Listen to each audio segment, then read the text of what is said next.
I know sometimes it doesn't feel like it, but we are the most educated society that has ever lived on Earth. We have so much information. We really have all the tools we need. There's a lot of opportunity for people to build the world they want to live in just with what we have right now at our fingertips. It just is going to take all of us to do it.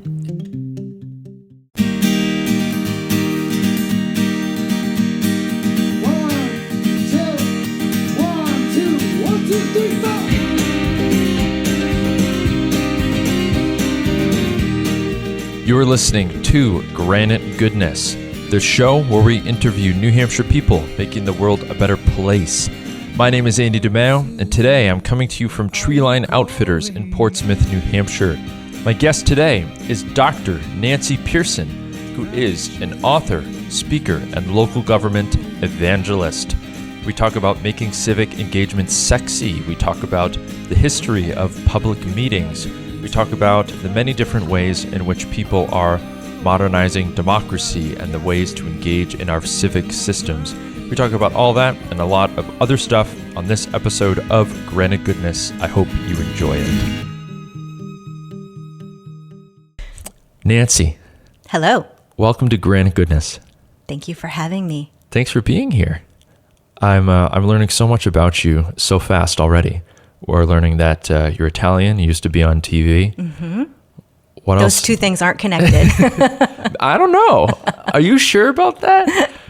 I kind of wonder if they aren't. There's the stereotype of like Italians being expressive, and those are qualities I can imagine. Check. Might come in handy on television. So I think I met you briefly, but I was first exposed to your work. You gave a great TED Talk at TEDx Portsmouth this year. Well, thank you for that feedback. Yeah, I thought it was great. My mom also really liked it. I love TEDx Portsmouth because, it always happens around Mother's Day. So it's a great thing to go to for Mother's Day. I love that. Yeah. For all the sons out there, this is an easy win for it's a very educational Hard, time. yes, Yeah. yes, love that. Well, it works best when the talks are great, and you gave a really great talk. So this is me thanking you for helping give my mom a good Mother's Day this year. I love it. Yeah, but no, I liked your talk a lot, and in particular, and again, don't worry about that guy. He won't get picked up. A recurring theme of this show, Nancy, is that, I like to have people on who are making progress on hard issues, right? That typically aren't that sexy, That's even the phrasing that I use, right? Is like, hey, who's working hard on a thing out of the limelight, diligently for a long period of time in a way that isn't attracting a lot of attention. Those are the people I want to highlight, right? And I want to hear you in your own words, but your kind of shtick, or what I remember best from your TED Talk, is let's make civics sexy, right? Which is a very provocative way to frame it. So I don't know, is that accurate? Take us deeper into that. Why should we make civics sexy, Nancy? So that's fantastic that you picked up on that. And I want to say, before the TED Talk, I actually came upon thinking about it that way through some speaking and presentations opportunities that I had, specifically through organizations that are involved in helping municipalities and public meetings better engage with the public. Yeah. There's this whole group of consultants across the world, and that's their job, is to help cities and towns do a better job of it. And so I was conducting my doctoral dissertation research. Yeah. And while I was going through the process of doing my research, I thought, I think it'd be a good idea to get in front of some of the people that are connecting cities and towns with the public, because that's what I was studying and doing research on. Right. And so the titles of my workshops were making civic engagement powerful and sexy. Right. And all of my workshops filled up like that. And the reason I chose those words is because I think people are not aware enough how much power they have Right. over the decision makers in their own backyard. And power is sexy. Right. And it's just as simple as that. Yeah. I like that. Man, there's so much we could dig into. I know these always go like they fly by, and then by the end of it I'm like, I could talk to you all day. And I already feel that way about you. Maybe we could start, Nancy.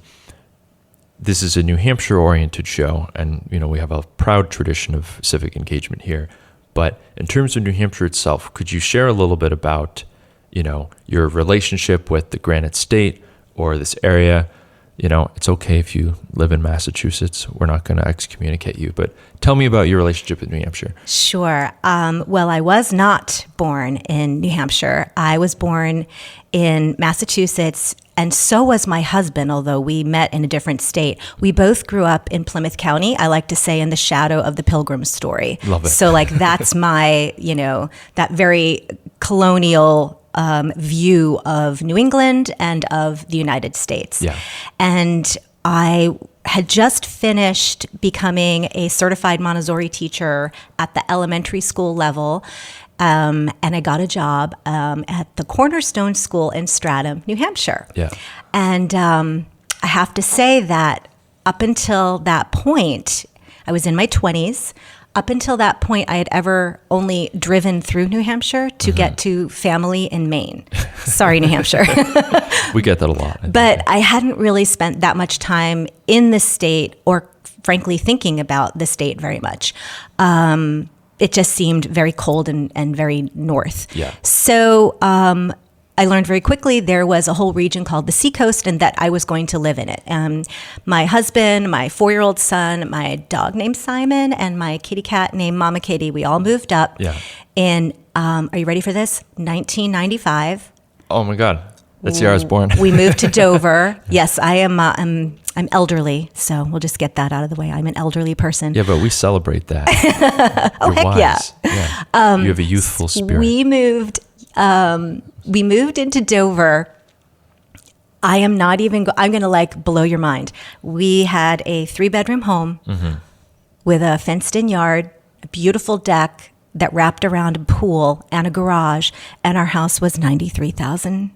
Is that another planet? What are you talking about? Right? Isn't that amazing? That's great. So that's how long ago we came to New Hampshire. And then, so I spent years and years sort of just blinders on, raising my family, working as a teacher, which is an all-encompassing job, and didn't really spend too much time thinking about the city of Dover, where we lived, probably because my son was coming to school with me every day in Stratham, right, up until he was in the 5th grade. So we were not super connected to our community. Nobody grew up there, and nobody went to school there.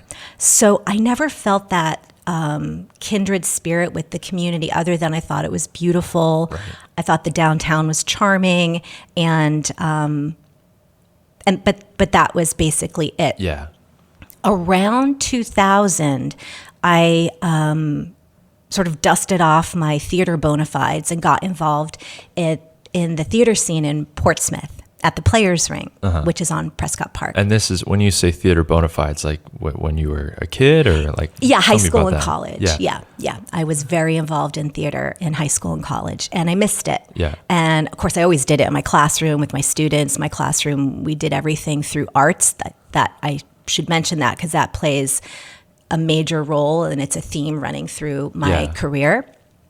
So got involved with the theater scene in Portsmouth, which, in 2000, 2004, that era, it was all interconnected. The theater scene, the music scene. Once you got invited to one theater party, you met everybody. That was part of the creative community. And that's when I started to feel like connected to a community in New Hampshire for the first time. And my husband, around that time, started working for a software company on Bow Street called Bow Street Software. That he was there right in downtown, right at One Harbor Place.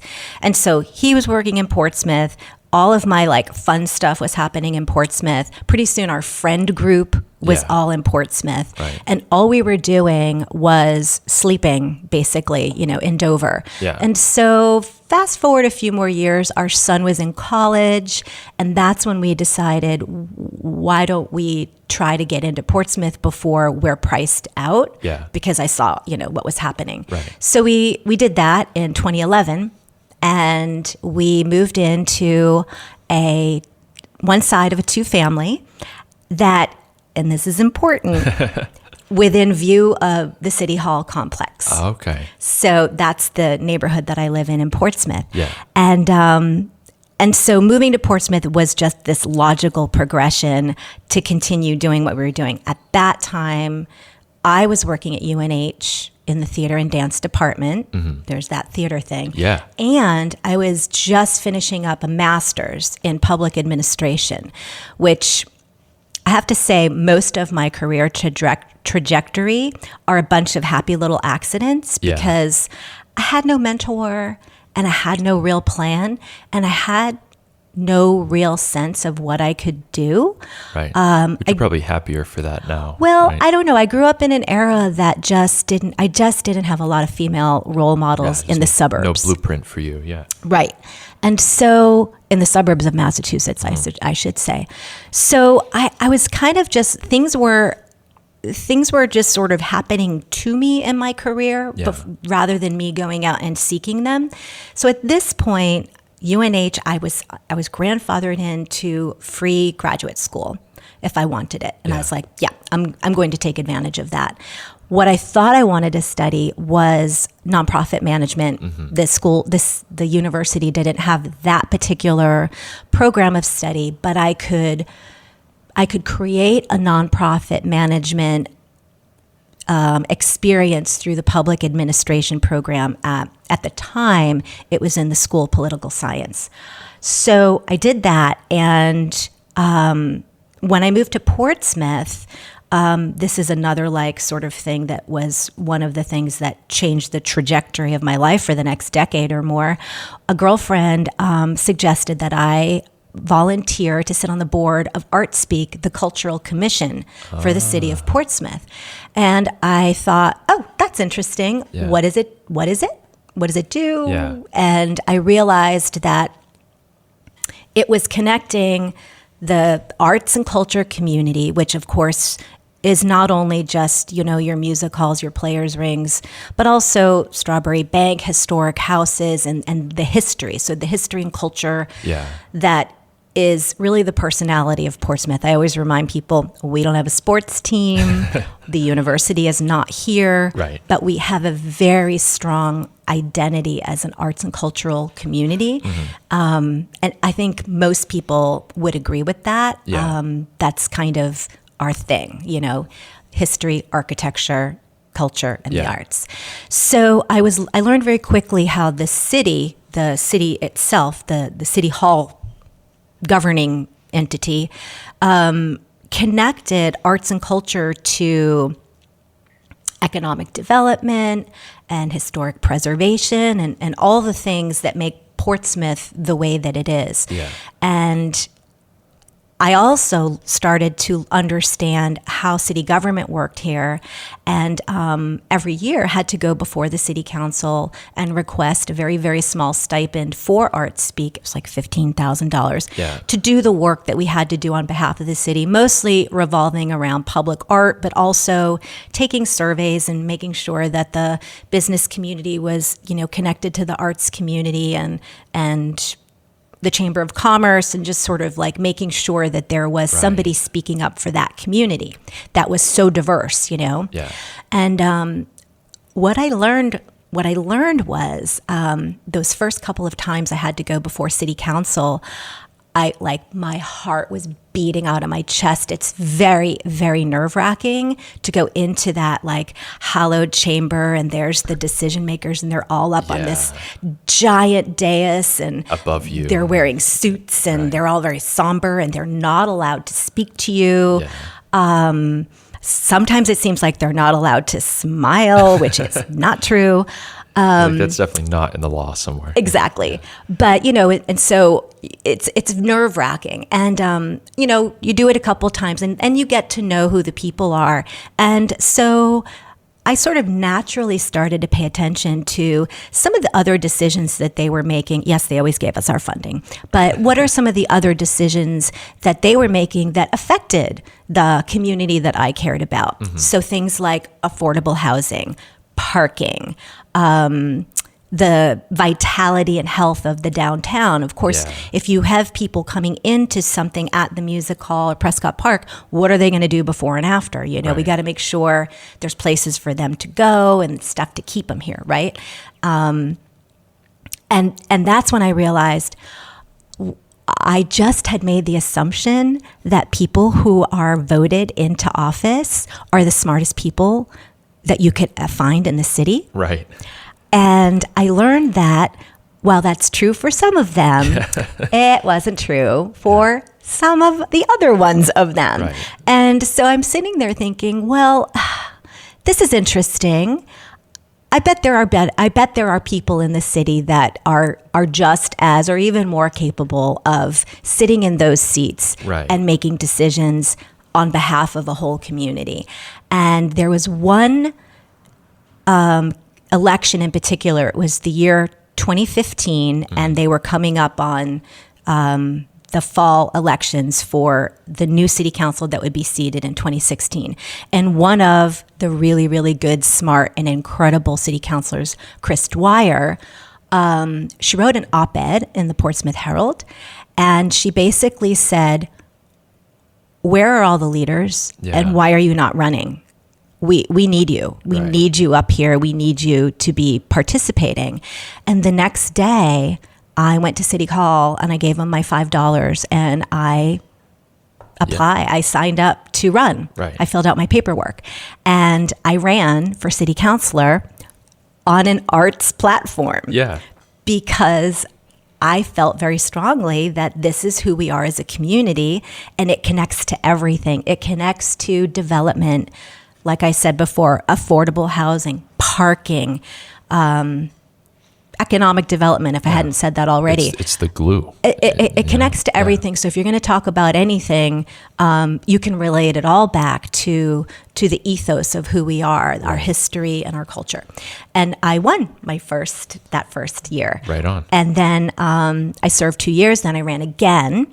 And so I served for 4 years.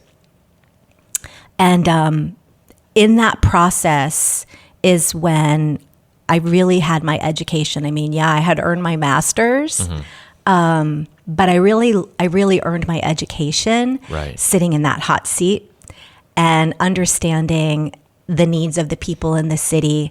And the most important thing that I learned is that the people that we really need to hear from were the people that never spoke to us. And I couldn't figure out why that was so hard to get into those communities. And I also was frustrated with what I thought was, and this is not particular to Portsmouth, this is just the way municipal government is pretty much everywhere. We're doing what we are supposed to do, what we're legally required to do to notice the public when we're having a meeting. And so everybody should know. I mean, we put it in the paper, everybody should know. And there really wasn't a desire at the time when I was in office to go deeper into the community and really get to those underserved people and unheard voices. And I tried, and we tried some things. I shouldn't say that I hit some brick walls, and I broke through some as well. And I had the help of some other counselors. But at the end of the day, up until the third election where I did not get reelected, it was still very much the same, like 10 or 20 people who came to every meeting with their, list of complaints. That's like one of, yes, exactly. One of those like documents that like an endless scroll. Yeah. And these were some of the most well-to-do people in the city. And I would sit there and I would think to myself, you live in the most beautiful home on one of the most beautiful streets in one of the most beautiful cities, right, in one of the most beautiful regions. Yeah. And all you want to do is complain to me, or to us, in a great state in the wealthiest country in the world. Right. And that's who we were hearing from. And so after we got our thumping in 2019 and like 6 of us incumbents got voted out of office, really wanted to understand, like, what did I just experience? Right. And so that's what launched my desire to go get a PhD and conduct some research on public meetings, public engagement. Why do we have meetings the way we do? Why are public hearings the way they are? Who decided this? And so I spent a couple of years doing that and conducted some research. And now I'm Dr. Nancy, and I am on the other side of it. And like I said in the TED Talk, I've named myself a local government evangelist because I do preach the gospel of civic engagement, but in your own backyard. Right. Man, I love how you said that. You're like, and now I'm doctor. Like you don't know how it happened. You're like, and somehow, but you made it happen. You made it happen, Dr. Nancy. Wait, so when you say, all right, you went and that's an incredible story, by the way. You just answered like all these questions I had. But when you say, I went and I studied like why public meetings are the way they are, who set it up, blah, blah, blah, like, what did you learn? Like, what was talk me through some of that. So it's funny, what I learned seems so obvious. So as a colony, the earliest settlers who created the first town meetings that happened in mostly around Plymouth and in New England in general, they brought over a form of government from England, of course. The mother country. Exactly. And we were still a charter. So, it wasn't, they were still a charter of the king. Yeah. And so what they did was they adopted the way meetings were held in the vestries, which are the churches. Because even at that time in the 1600s and the early part of the 1700s, local government was still done through church meetings. Yeah. And so they brought that sort of vestry spirit, and that's the foundation of our town meetings. But what we have to remember is, and some people say that those early origins of those meetings are like a true democracy. People love to say the town meeting is a true democracy. Yeah. But we have to understand in the beginning who was allowed to speak. Yeah, it's a very select group Exactly. of people. Exactly. In the very, very beginning, it was only the male landowners. Right.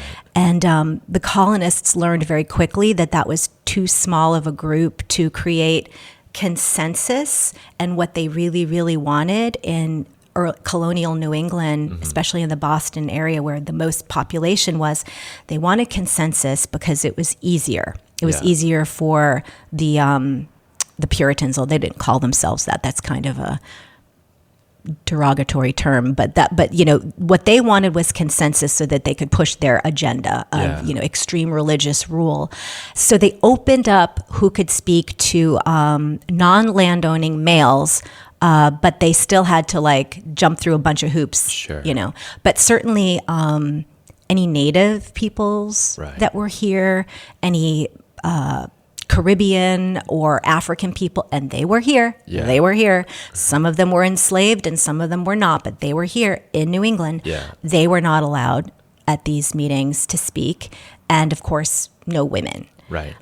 So there's that. So that's sort of the beginning. Yeah. And I always they say, all probably wouldn't have given their consent to a lot of things. but I always say, were doing. like if that's your foundation, Right. and we've built over centuries on top of that foundation, it's a pretty wobbly foundation that deserves to be scrutinized. Yeah. So there's that. But then a little while later in England, you've probably heard of the process of land enclosure in England, and how they had vast public lands that people would use for farming and grazing and all of that. And starting in the early I think it was early 1800s. It was the end of the 1700s, early 1800s. Someone's going to brutally fact check this. Yeah, no, because it's the Land Enclosure Act of 1801. I do know it. The Parliament started to consolidate the land to a few of the bigger landowners. Uh-huh. And the way they did this was through what are thought to be known as the first public hearings. Oh.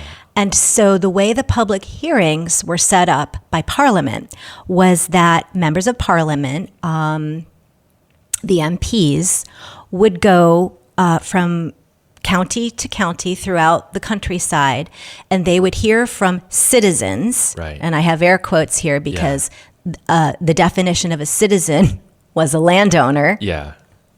And who could own land? Right, yeah. White men. Quite exclusionary, yeah. So they would have these public hearings all over the countryside so that landowners could tell the members of Parliament what they thought of consolidating land to give to landowners. Yeah. What do you think they said? That seems not a great sample size, you might say. Yeah. It was an incredibly circular process that essentially consolidated land, which means wealth and resources, to a very, very small, privileged few. And it was baked in to the law. It was baked into, just the way things were going to go. And so it happened. Right. And today, in Great Britain, I don't know if I can recall exactly, but it is something like 2% of the population in Great Britain is in ownership of something like 75 to 80% of all the land. Wow. Yeah. Yeah. That's a lot. That's an interesting fraction to sit with. It's like staggering. Yeah, it's staggering. It's staggering ratio. Yeah, and there a whole bunch of things happened over there after the land enclosure. Like it's a huge area of study, and that's not really what I studied. I just was looking at the way the public hearings were set up and how we brought that process here, public hearings here, because the way that the Enclosure Act talks about public hearings, I found very fascinating, because it said that the members of Parliament would hear from citizens, right, but they were not required to respond or even listen to them. Really, that was like written into the act. So I thought that was really fascinating because even if a landowner came before them, a citizen, and said, hey, maybe this isn't the way to go. We have all these people that are now going to have to pay us to use the land that they've been using for generations. Even if they said that, the members of Parliament making the decision didn't really have to listen to them. It was written right into the policy. This is the lip service clause. And I bring that up because I felt that when I was in that decision-making seat during public hearing processes, for so many reasons, I always felt that it was a charade. Right. Having the people speak to us during a public hearing was absolutely the worst use of time, in my opinion, because at the point where we're sitting there making a decision, we've had months and months and months of informational meetings, some of them without the public having the ability to contribute to those meetings. We've heard from experts maybe that were hired by the city, these are like sometimes foregone conclusions. And by the time you get to the ceremonial vote, like decisions have been made in people's minds. And that's when we're going to invite the public to speak. Like, it just made no sense to me. Why would you design it that way? Right. Well, if you wanted it to go exactly as... Yeah. So I'm not saying that the public entity, like a city council or a public agency, is willfully doing things this way, but this is the way it's designed, and it was designed for a very specific outcome hundreds of years ago. And again, we've just built on public meetings over time based on this design. And again, that wobbly foundation, I feel, needs to be scrutinized. What an incredible tour through history you just took us on. That's amazing. Yeah, research is incredibly enlightening. I wish I could do it all day. Wow. And it's so interesting too, because like, I feel like it's a whole scholarly practice, I imagine, right? Like to read, they wrote down, they'd solicit input from citizens. Oh, I know what a citizen is. I'm alive in 2024.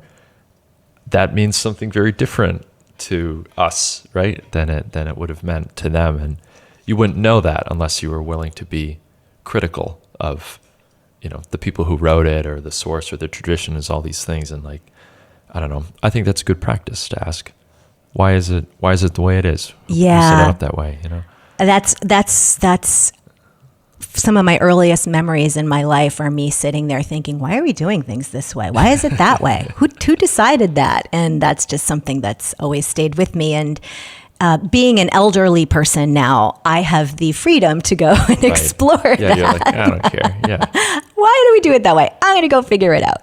Yeah. Man. Well, something that I like about, your work and kind of the story you just shared, right, is that there's, obviously, like, you're interested in civics because you love it on some level. Like, you love the outcomes that we can get, right? Like, there are kernels of really good things at the core of, hey, if we're going to make big decisions for the community, let's hear from the community, right? That's a good idea. It's a democratic idea, to get data from a diverse group of people and to process it in the right way, right? And but teasing out over time, okay, when did this really start happening? Why? Like, that's a very interesting story, and I think people are always, I'm always shocked, right? Like, this is just one example, but I feel like that's often a reason that people give of like, hey, why do we do it this way? That's just how we've done it. Yep. That's just how we've done it. Excellent point, Andy. Yeah. Yep. Man. So how did that, like, you do all the, and again, I'm very interested in your research and like we could talk just about that, frankly, but like when you learn something like that, like, whoa, okay, the structure of, public comment or, civic practice and decision making, like, it's not saying anyone intends to do it this way today, maybe, but from the start, it was quite exclusionary and really hard to get good feedback from people if that's what you're really trying to do. What do you do with that information? Like, take me through, I'm imagining there's a fake movie in my head of like you in the library, Dr. Nancy, like, oh my God, everyone needs to know this. What happens then? So I'm certainly not going to say I have the answer, like I've figured it out. Sure. But what I have decided that I would spend time doing is, as I mentioned before, like I tried coming at it from like an elected official. How do we change the way we're engaging with our public in our meetings on a very, micro level in the city that I was representing?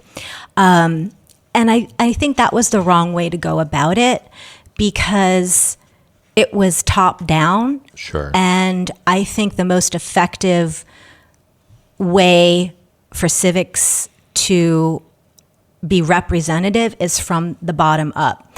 And when I was working with these organizations that their job is to run these public meetings, a lot of time we would talk about the responsibility of the people. And cities can do a lot, municipalities, towns can do a lot, and these outside consultants can come in and really build out a robust experience. But it's the responsibility of the people who live in these cities to show up and to care. And I feel that my message is on behalf of people, explaining to them. I mentioned in my TED Talk, and I use this phrase a lot, how to develop radical curiosity about where you live, because if there's an issue that you care about, and most of us have some issue that we care about. Right. It might not be something lofty like climate change or, affordable housing. It might be, food, healthy food, and school lunches. Why does the dump truck come when it does? It could be animal welfare, right? Yeah.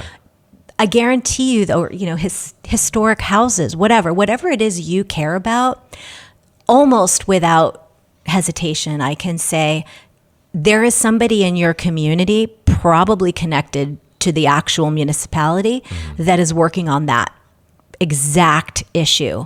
And you can make an impact right in your own backyard, and you will have direct contact with the decision makers at that level. And so that is your least path to resistance, right. And that is the most bang for your buck, and that is the surest way that you can influence the people making the decisions. And in my talk, I introduced something that I call the Civic Empowerment Pyramid, and it's an upside down pyramid that kind of goes through like the little steps that people can think about,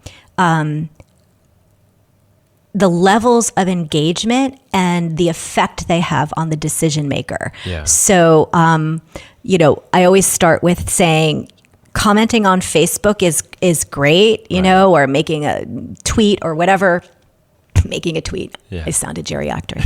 I know. What else do you mean? Tweeting, yeah, whatever. Making a tweet. I don't know. That's a great way to notice and respond, but it's at the very bottom of the pyramid when it comes to how it affects a decision maker. Yeah. And I should qualify that by saying a responsible decision maker. Responsible decision makers are not making decisions based on social media. Yeah. Maybe a crazy person would be, or somebody that's... I only read my Facebook comments. Right.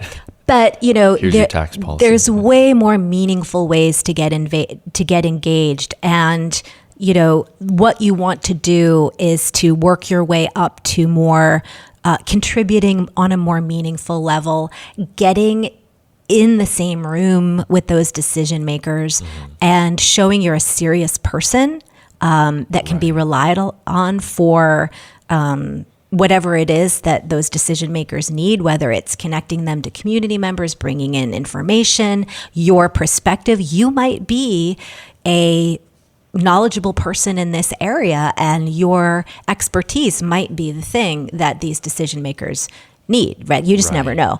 And so, the ultimate goal is to have influence in the place where you wake up every day and you do most of the things. You wake up, you eat, probably you send your kids to school in the community that you live in. I mean, I didn't, but most people do. Yeah. You drive on the road, you drink the water, all the things. And that has so much influence. You park on the streets, you pay your bills. Yeah. So my goal is to one person at a time, I guess. Yeah. My goal is to help people understand their power. Power is sexy. Right. They have power, and absolutely vote in your presidential elections. absolutely vote in your state elections. Right. Like, yes, yes, yes. Know who your county people are. But also, do you know who your city manager is or town manager? Do you know who your mayor is? Do you know their name? Have you ever reached out to them? And why or why not? Yeah. Like, just thinking about that is my goal. Well, I like how you frame it as empowering, right? I mean, even, and I like the inverted pyramid too, like, because it does flip. Like an inverted pyramid to me feels like the natural way to, visualize or express a lot of the ideas that you're talking about, because you take a thing that, I mean, again, it fundamentally is, it's the decision maker for like all things you can think of, the government, in whatever level you're conceptualizing it, there's even, I mean, I'm thinking of National Treasure now, like there's the scene with like, there's all the crazy conspiracy theories with like, there's the pyramid and Ben Franklin and the eye. And so like government as the big pyramid. I love those movies. But, to take that, giant, overwhelming pyramid, so to speak, and then to invert it and say, actually, I'm here and I have power too, and maybe, and this is what I really like about what you're saying, maybe they actually want to hear from me and that I could benefit them, and to engage in the civic process or in your local government in a way that, doesn't make you feel like you're annoying somebody else, or not just doing lip service, I guess. Like, right. I feel like that matters a lot. It's true. And I mean, like I said, this is from my own experience. Like if you let other people do all the engaging for you, the outcome is going to benefit them. Right. Not you. Yeah. Why would you want that? Right. Or it's what the decisions are made by those who show up, right? Right. That's what people say, I have a particular question for you about this. Like now my head's going.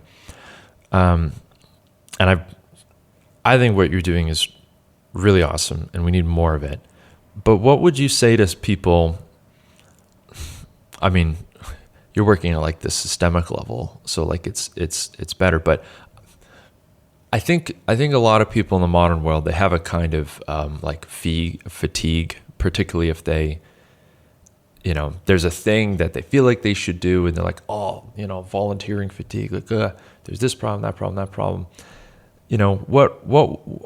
How do you typically approach that? Like you're talking about this to someone, and they're like, "Listen, Nancy, this is great, but like, oh my God, I'm a soccer mom, and I have all these other expectations placed on me, fair or not, where do you start with people at the most basic level of like trying to get them interested?" Yeah, it's such a good question. It's such a good point because it's so real. Right. And I always have to laugh because it's like we literally have things that can do absolutely everything, and yet we're busier than ever. Yeah. Like I don't know how we did this to ourselves. Like we're totally doing it wrong. Right. But which is why you're smart to focus on the design. Like we should just design, better. Well, yes. And I think that there can be a way to make it less cumbersome and onerous on the average person. And I do know some communities that have done that. But, you need people to get involved to make that kind of change. Right. So I'll say two things. One is if you can't do it, support someone who can. Yeah. I think of my friend Jerry, shout out Jerry. Jerry got involved in local politics in Portsmouth the second time I was running because a very, very good friend of his who he trusted was running for city council. And Jerry worked really hard to get this guy elected. Yeah. So he wasn't doing it, right, but he was helping a really engaged person, and that person did get elected. Yeah. So like if you can't do it, maybe somebody who you trust and you can kind of like amplify what they're doing. That can help. Right. The other thing I'm going to say is about some of these communities who have addressed this. There's this, and I don't remember where this is because I was actually talking to the software company that made the tool, but there's tools right online that can address a lot of this. And one of them, well, there's many online tools that can put all the elements of a public meeting online and allow people to contribute from wherever they are. Sure. And this one community uses one of these tools, and they keep each city council meeting open for 2 weeks. So the meeting starts in person. Right. And with the agenda, only no votes are taken. Yeah. Then everything stays open online for people to read through the materials, maybe watch, the YouTube clip of the meeting. Sometimes you can't watch the meeting the night that it's happening, but maybe over the course of 2 weeks, you can watch here and there. And you have 2 weeks to respond and chime in, and your comments count just as much as if you were standing in the room speaking into the microphone.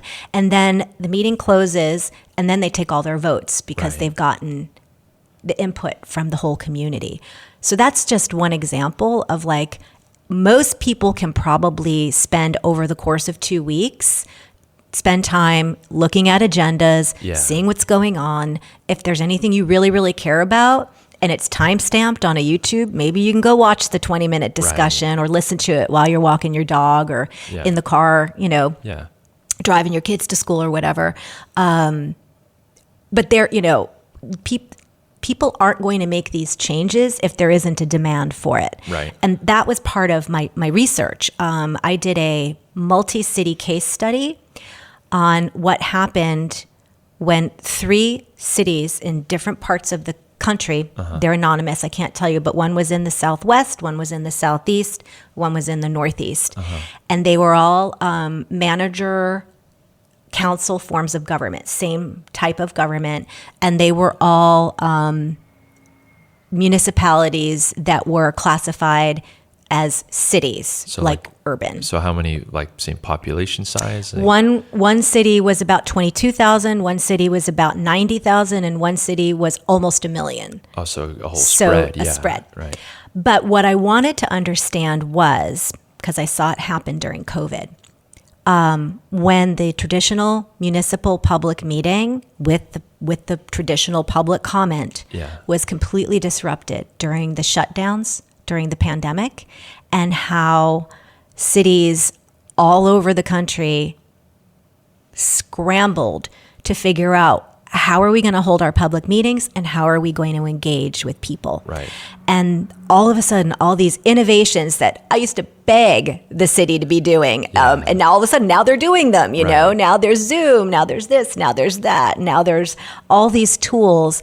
And what I noticed here, and this is why I wanted to do the research and talk to people in other cities, was I noticed a whole bunch of new faces and voices chiming in over those Zoom meetings I'd never heard of.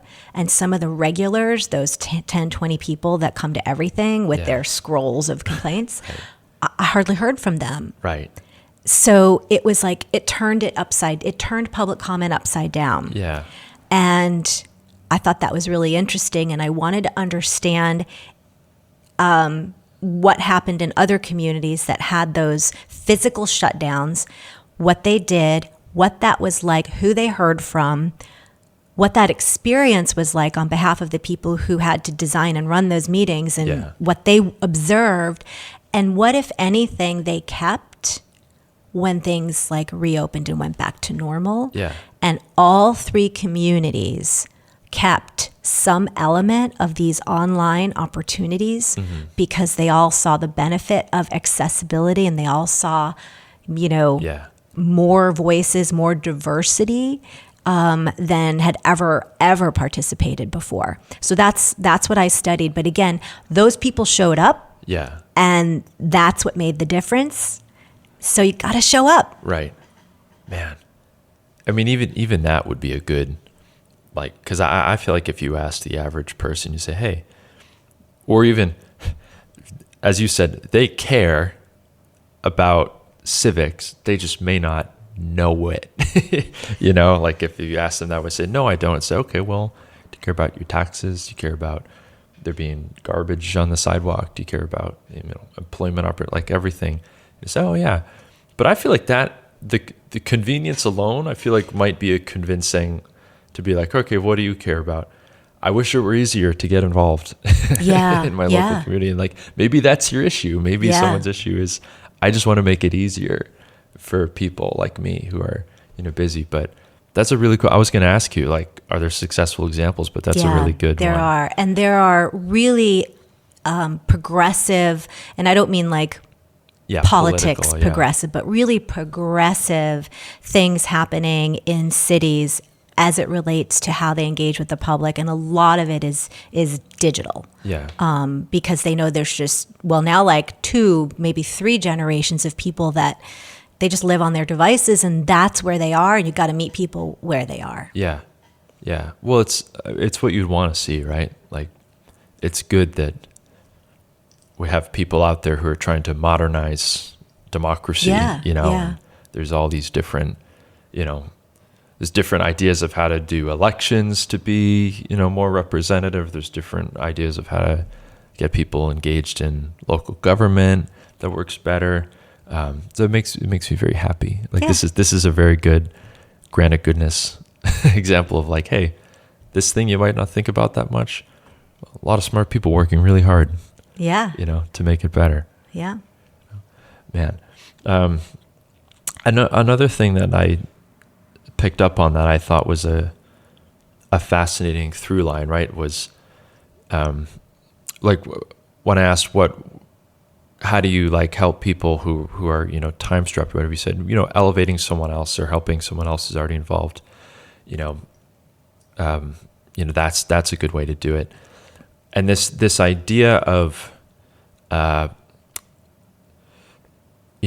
being asked or relying on other people or being more comfortable with that, like even your first experience, kind of being exposed to this stuff, right? Was your friend asking you, hey, you should, or was like the arts council, right? You should join the arts commission, right. cultural commission. And that was a whole, you could have gone a completely different direction. Oh, she changed my life.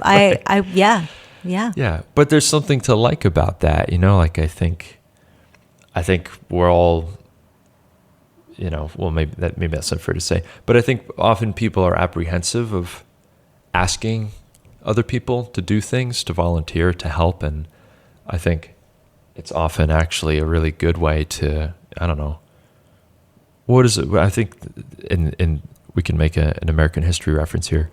Ben Franklin has all these great quotes, but I think one of them, he was like, if you want people to like you or get to know them, like ask them for a favor or something. Like asking for a favor is one of the best. I don't know that quote, but best. It probably wasn't him. It was probably misattributed to him or something. But I don't know, this, there is something there, right? That like, we have these weird notions around what it means to serve and serve others. And I think sometimes the excuse to get us into a thing and then we're hooked, like it can just be asking someone or being asked yourself, I also think, in addition to that, one of the benefits that I find that gets people a little bit more interested in developing radical curiosity about where they live is not all, but many municipalities, especially small cities and towns, it's nonpartisan. Mm-hmm. We didn't run as Democrats and Republicans for the city council. It's not like that everywhere. It's not like that in Manchester or Nashua, but it's like that here. And of course, at the town level, it's, and so in a time where the polarization is like debilitating in some ways, right, and it's so challenging to find common ground.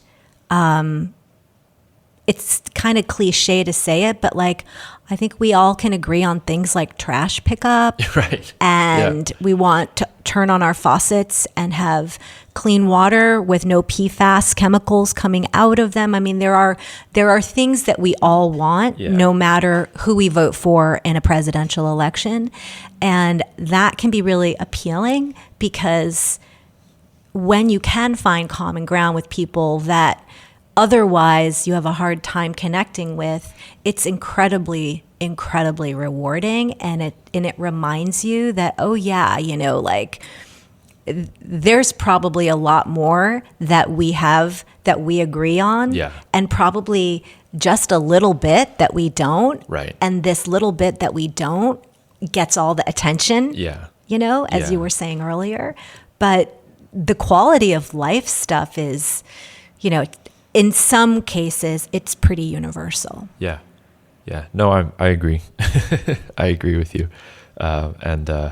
This is what I like about learning about, these different ways of approaching civic engagement or, elections and all that, is like, how do we get away from, these excuses not to engage in good faith with somebody, or to see someone else as like, oh, I know that they have this political persuasion, and so I can't trust anything that they're going to say or whatever their opinions are, right? It's like it works best when you have more people participating in it, I guess. 100%. Yes. I think that's what I'm trying to say. Yes. Like when you can get rid of the barriers for people to show up and get involved, then whatever thing you're deciding on, you're not going to you'll have less problems with it downstream, because they're going to say, wait, when did you decide to put that building there?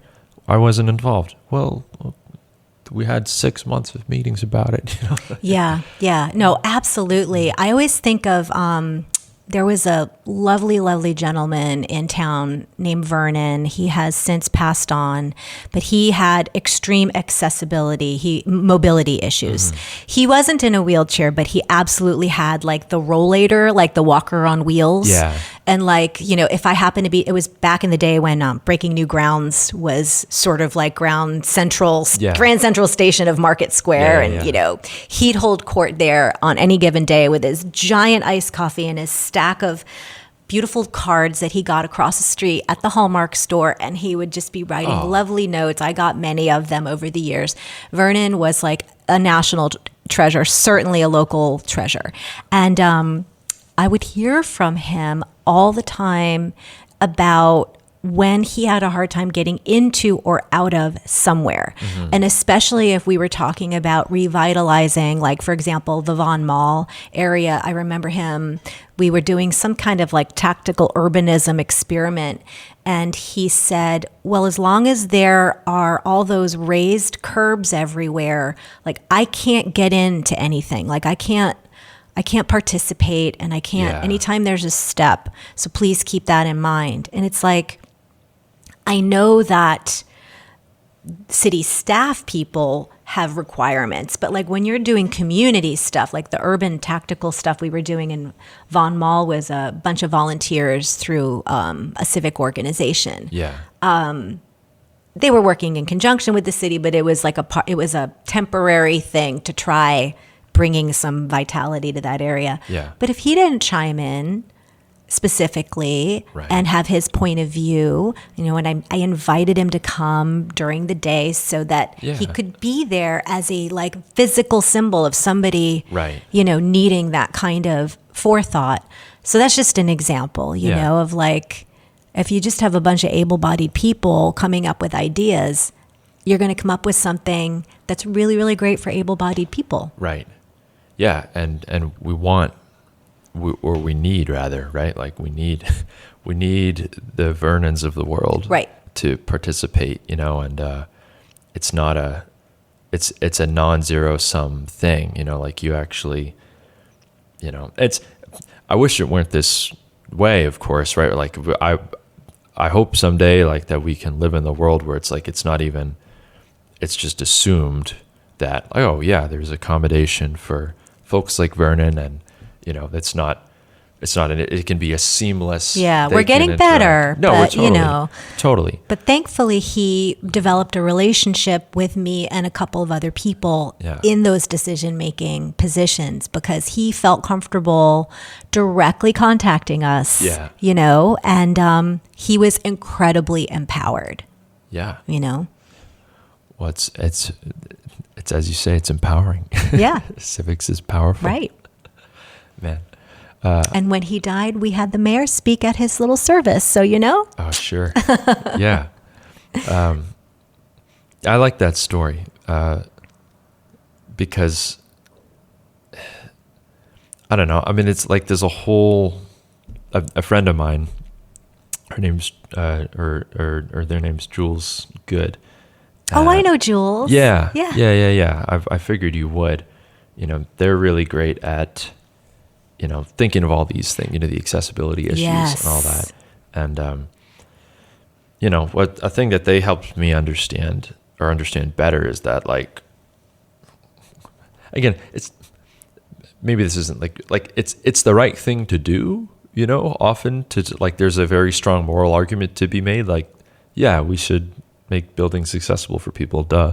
But also, it's just, again, it's whether you're talking about like commerce or democracy, you're like, either way, you want more participation, and the enterprise, both of them work better when there's more participation, and the barriers are removed, to people, voting, sharing their opinions, getting involved, discussing, debating, disagreeing, or, facilitating the flow of commerce. Like, they're very similar in many ways.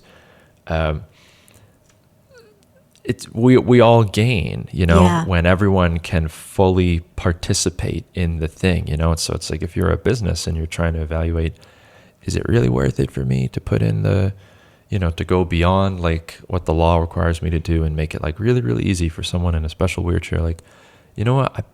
I bet you might be surprised at the long-term impact of, like, because Vernon's going to notice, and then all the people who he knows are going to notice. They're going to say, oh, this place, it's the greatest, they notice people like me, you know, and I don't know. So that's just it's not zero sum, Well, one thing that I think I like people to think about in terms of getting involved or paying attention, or even like maybe even like getting on a committee or a commission, which is how I started, and then like maybe you run for something, is that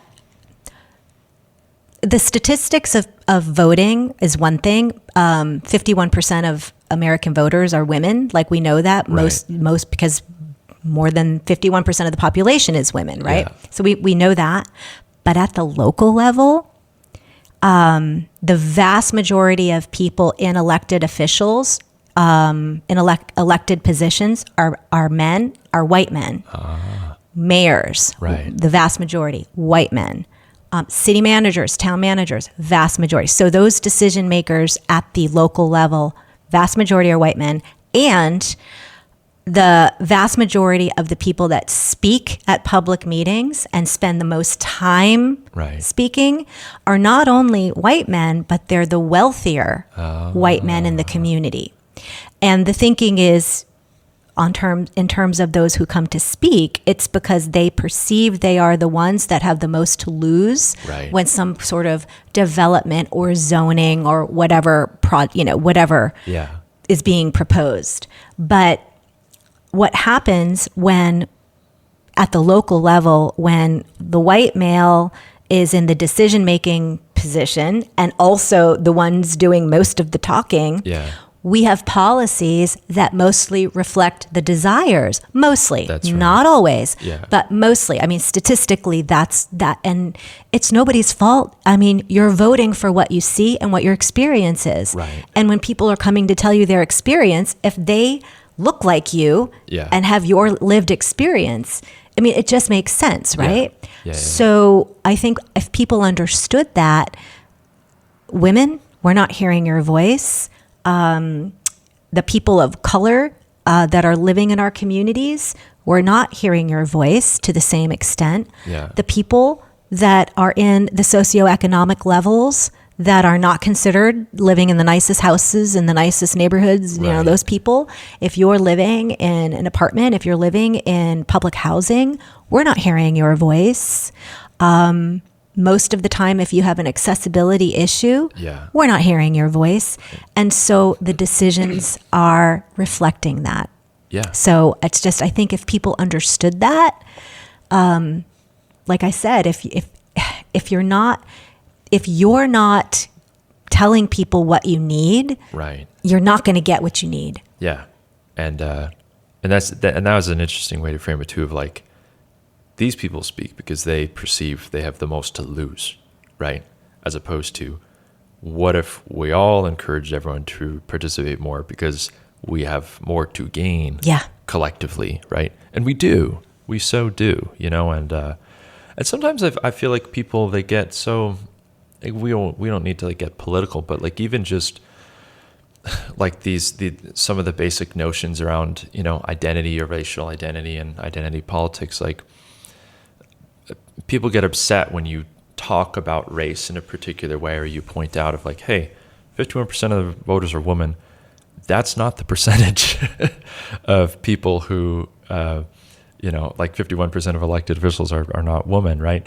And I don't think anyone is trying to argue like whatever the, exact, percentage of, this group or that group should be perfectly replicated at every single level. It's like, no, it's the world is complicated and messy, and all these things are in flux all the time.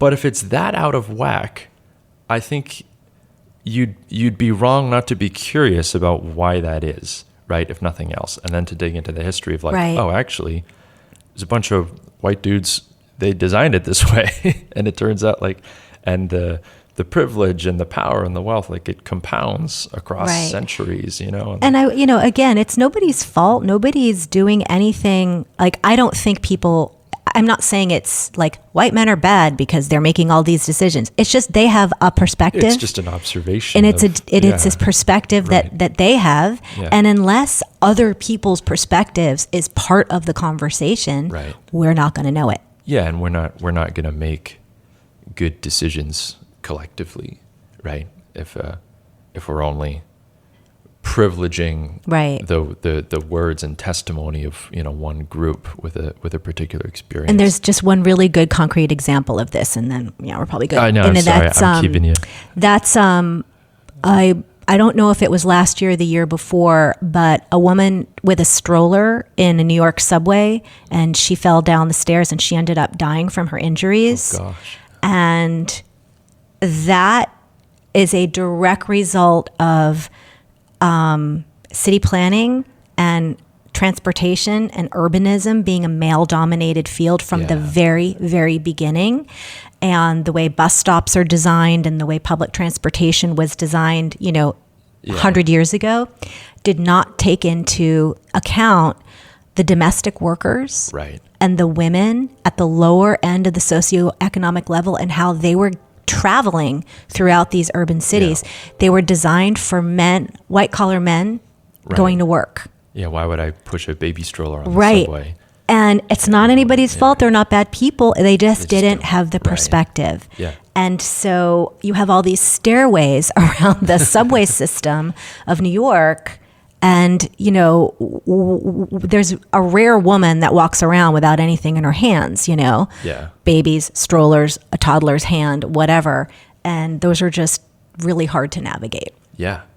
No, totally. It's a great example, right? And of like, you can look at it either way, and they're both valid ways to perceive of like, man, that's a lot of these things have been systemically designed, without the accommodations or preferences of everybody in mind, right? And that's oppressive. I think that's a fair word for that. But it's also, there's an opportunity, it's like there's where you see that means there's also opportunity to change it, to include more people, which will lead to better outcomes for everybody anyway. Like, we need everybody fully participating in the ways that they want to in our society and a democracy. It's better.